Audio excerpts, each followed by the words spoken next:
Būna, kad sekas, bet būna ir kasekas. Žiūrėkit, chuliganai važiuoja.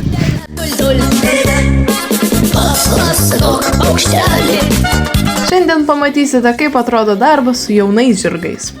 Atėjo vasaris, atėjo ir blogas oras, arba visiškai kietas grundas ir žiema, arba visiška košė ir pekla.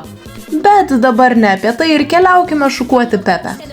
Aš šiaip tiesą sakant nesistebiu, kodėl mano telefonas buvo visas suskilęs. Bet grįžkime dar kartelį prie temos.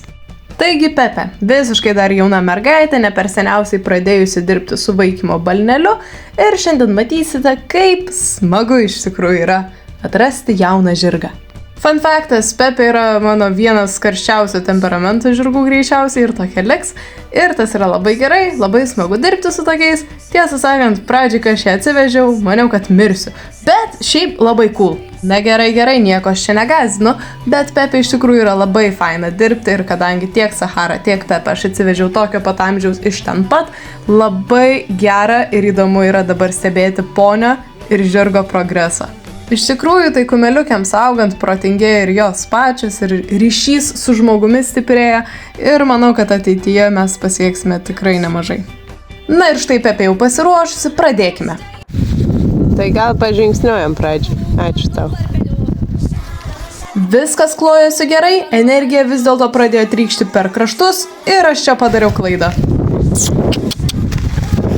O, Dieve. Turbūt paskutinis kartas, kada aš buvau realiai išsigandusi, kad pamesiu arklį vidury laukų, tai buvo vasara, kai buvo vieni pirmųjų Pepės vaikymų. Bet šiaip apart šito super duper vaikymas buvo.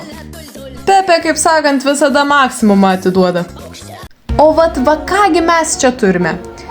Bėga Pepė, girdžiu metalo garsas į koją atsitrenkia, žiūriu pasagėlę vidury pievos, nu dar spėkit kurio arklio.